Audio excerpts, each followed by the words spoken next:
Hello, പുതിയൊരു വ്ളോഗിലേക്ക് എല്ലാവർക്കും സ്വാഗതം. അപ്പോൾ ഇന്നൊരു day in my life video ആണ്. അപ്പം ഇന്ന് രാവിലെ അതിന് കാപ്പിയൊക്കെ ഉണ്ടാക്കാൻ വേണ്ടി പോവാം. അപ്പം കുറച്ച് പഴുത്ത മാങ്ങ കിട്ടിയിട്ടുണ്ട്. അപ്പോൾ അതുകൊണ്ട് ഇന്നലെ മാമ്പഴ പുളിശ്ശേരി വെച്ചു, ഇടയ്ക്ക് മാംഗോ ഷേക്ക് അടിച്ചു. അപ്പോൾ ഇപ്പോൾ ട്രെൻഡിങ് ആയിട്ട് പോയിക്കൊണ്ടിരിക്കുന്ന വേറൊരു ഐറ്റം കൂടെ ഉണ്ട്, പുട്ടും മാങ്ങയും. അപ്പം ഞങ്ങൾ വിചാരിച്ച് ഇന്ന് അതൊന്ന് ട്രൈ ചെയ്യാന്നേ. ഇന്നലെ രാത്രിയിലേ അത് പറഞ്ഞിട്ടാണ് ഞങ്ങൾ കിടന്നത്. അപ്പോൾ ഇന്ന് രാവിലെ പുട്ടും മാങ്ങയും മതി എന്നുള്ള കാര്യം. അപ്പോൾ എല്ലാവരും വെച്ച് നോക്കിയിട്ടൊക്കെ കഴിക്കുന്നുണ്ട്, കൊള്ളാമെന്നൊക്കെ പറഞ്ഞു. അപ്പോൾ നമ്മളും ഒന്ന് ട്രൈ ചെയ്ത് നോക്കാമെന്ന് വിചാരിച്ചു. അപ്പോൾ ഇന്ന് അതുകൊണ്ട് പുട്ട് മാത്രം ഉണ്ടാക്കിയാൽ മതി, മാങ്ങ മാത്രം മതിയല്ലോ. അപ്പോൾ അതിന് കറിയൊന്നും വേണ്ടല്ലോ. അപ്പം ഇന്ന് രാവിലെ പുട്ടും മാങ്ങയാണ്. അപ്പോൾ ഇനി അതൊക്കെ ഉണ്ടാക്കാൻ പോകുന്നതേ ഉള്ളൂ. അപ്പോൾ എല്ലായിടത്തും എങ്ങനെയാണ്, മഴയൊക്കെ ഉണ്ടോ, മഴയൊക്കെ മാറിയോ? ഇവിടെ ഇങ്ങനെ മഴ തന്നെയാണ്. അപ്പോൾ എല്ലാവരും സുഖമായിട്ട് സന്തോഷമായിട്ട് സേഫായിട്ട് ഇരിക്കുന്നു എന്ന് വിചാരിക്കുന്നു. ഞങ്ങളിവിടെ സുഖമായിട്ടിരിക്കുന്നു. അപ്പോൾ വീഡിയോയിലേക്ക് പോവാം. അങ്ങനെ ഇതാ പുട്ടൊക്കെ ആയിക്കൊണ്ടിരിക്കുന്നത്. അപ്പോൾ ഇതാ പെട്ടെന്ന് തന്നെ ഒരു 3 പുട്ടുണ്ടാക്കിയാൽ മതിയായിരുന്നു കേട്ടോ. അങ്ങനെ ഇതാ പുട്ടും മാമ്പഴവും. പക്ഷേ കഴിക്കുന്ന വീഡിയോ എടുക്കാൻ പറ്റിയില്ലായിരുന്നു കേട്ടോ. നല്ല ടേസ്റ്റ് ഉണ്ടായിരുന്നു. അങ്ങനെ അതൊക്കെ കഴിഞ്ഞ ഉടനെ തന്നെ മഴയൊന്ന് തോന്നിയിരിക്കുന്ന സമയത്ത് ഞാൻ തുണിയൊക്കെ നനയ്ക്കാൻ പോയേ. അപ്പോൾ ഈ കുറേ തുണി ഉണ്ടായിരുന്നു. അങ്ങനെ അതെല്ലാം നനയ്ക്കാൻ വേണ്ടിയിട്ട് പോയി. നനച്ചിട്ടത് മാത്രമേ ഓർമ്മയുള്ളൂ. കുറച്ച് കഴിഞ്ഞപ്പോൾ മഴ പെയ്ത്. ശരിക്കും ഒന്ന് വെള്ളം തോന്നാൽ മാത്രമേ എനിക്ക് അകത്ത് മുകളിൽ കൊണ്ടിടാൻ പറ്റത്തുള്ളൂ. അപ്പോൾ അല്ലെങ്കിൽ മഴ പെയ്യുമ്പോൾ ഇങ്ങനെ കിടന്ന് നനയും. അങ്ങനെ കുറച്ച് വേറെ തുണി ഉണ്ടായിരുന്നു. അങ്ങനെ അതെല്ലാം കൂടി നനച്ച് പിന്നെ എല്ലാം പിഴിഞ്ഞ് വീച്ചൊക്കെ ഇട്ട്. വെയിൽ ഒന്ന് കണ്ടുകൊണ്ടാണ് പെട്ടെന്ന് തുണി നനയ്ക്കാൻ ഇറങ്ങി, അല്ലെങ്കിൽ ഞാൻ നനയ്ക്കാൻ ഇറങ്ങത്തില്ലായിരുന്നു കേട്ടോ. അങ്ങനെ തുണിയൊക്കെ നനച്ചിട്ട് നേരെ കയറി വന്നു. കേശപ്പൻ അപ്പോഴത്തേക്കിന് അതിൽ വന്ന് വെള്ളമെല്ലാം എടുക്കുന്നുണ്ട് കളിക്കാൻ വേണ്ടിയിട്ട്. അവന് പിന്നെ അത് തന്നെ. അങ്ങനെ തുണിയൊക്കെ നനച്ചിട്ടിട്ട് നേരെ തിരിച്ച് വന്നിട്ട് പിന്നെ കേശപ്പനെ കുളിപ്പിക്കാൻ വേണ്ടിയിട്ടൊക്കെ പോയി.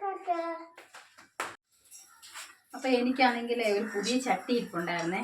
അപ്പോൾ ഈ ചട്ടിയെ മയക്കാനൊക്കെ എനിക്ക് അപ്പോഴേ അമ്മ പൊങ്കാലയ്ക്ക് വന്നപ്പോൾ വാങ്ങിച്ച് തന്നിട്ട് പോയിരുന്നേ. അപ്പോൾ അന്ന് മുതൽ ഇവിടെ ഇരിക്കുക. അപ്പോൾ ഇടയ്ക്ക് അമ്മ വന്നപ്പോഴും ചെയ്യാൻ വിട്ടുപോയി. അതുകൊണ്ട് എൻ്റെ അടുത്ത് എപ്പോഴും ചോദിക്കും ചെയ്തോ. പക്ഷേ ഇപ്പം ഇന്ന് എന്തായാലും ചെയ്യാമെന്ന് വിചാരിച്ചേ. അപ്പം ഞാൻ ഒരു വീഡിയോയിൽ കണ്ടിട്ടാണ് നോക്കിയിട്ട് അമ്മ പറഞ്ഞതെന്ന് പറഞ്ഞാൽ കഞ്ഞോളം ഒഴിച്ചിട്ടുള്ളത് വെക്കാൻ പറഞ്ഞു.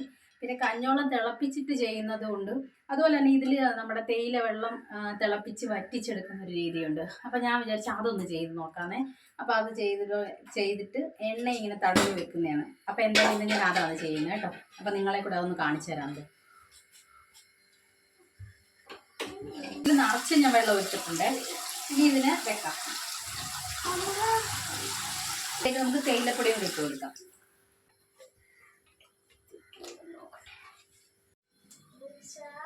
ഇന്ന് ഞങ്ങൾക്ക് പ്രത്യേകിച്ച് ചോറ് മാത്രം വെച്ചാൽ മതി. കാര്യം മീൻ കറിയും ചിക്കൻ കറിയൊക്കെ കുറച്ചൊക്കെ ഇരിപ്പുണ്ട്. ഞങ്ങൾക്ക് ഉച്ചയ്ക്ക് കഴിക്കാനൊക്കെ അത് മതി. പിന്നെ ഇന്നലത്തെ മാമ്പഴ പുളിശ്ശേരിയൊക്കെ ഇരിപ്പുണ്ട്. പിന്നെ എൻ്റെ ഫേവറേറ്റ് സാധനം കാന്താരി ചമ്മന്തി ഇന്നലെ അമ്മ കൊണ്ട് തന്നു. അപ്പോൾ ഇന്ന് അതൊക്കെ മതി. അതുകൊണ്ട് ചോറ് മാത്രം വെച്ചാൽ മതി. അതിന് പ്രത്യേകിച്ച് വേറെ കറികളൊന്നും വെക്കണ്ട. നമുക്കൊന്ന് നല്ലതായിട്ട് ഇളക്കി കൊടുക്കാമേ. ഇനി ഇതിവിടെ കിടന്ന് തിളക്കട്ടെ.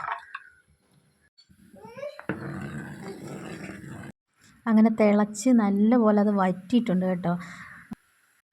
അങ്ങനെ ചട്ടിയൊക്കെ അരിയൊക്കെ എടുത്തിട്ടുണ്ട്. അപ്പോൾ നല്ലൊരു മാറ്റം കണ്ടോ. ചട്ടിയുടെ അകത്ത് തന്നെ ഇതാ പുറത്തേക്കന്നെ കളറല്ല, അകത്ത് നല്ലൊരു മാറ്റം വന്നിട്ടുണ്ടേ. അപ്പോൾ ഇനി നമുക്ക് ഇതിനെ തുടച്ചെടുത്തിട്ട് എണ്ണ തടവി വെക്കാം.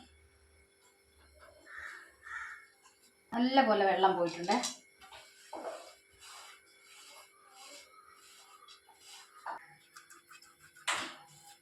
എല്ലായിടത്തും എണ്ണ തടവി കേട്ടോ. ചുറ്റിനും എണ്ണ തടവി, അകത്തും പുറത്തും എല്ലാം നല്ലപോലെ എണ്ണയിൽ തടവി കൊടുത്ത്.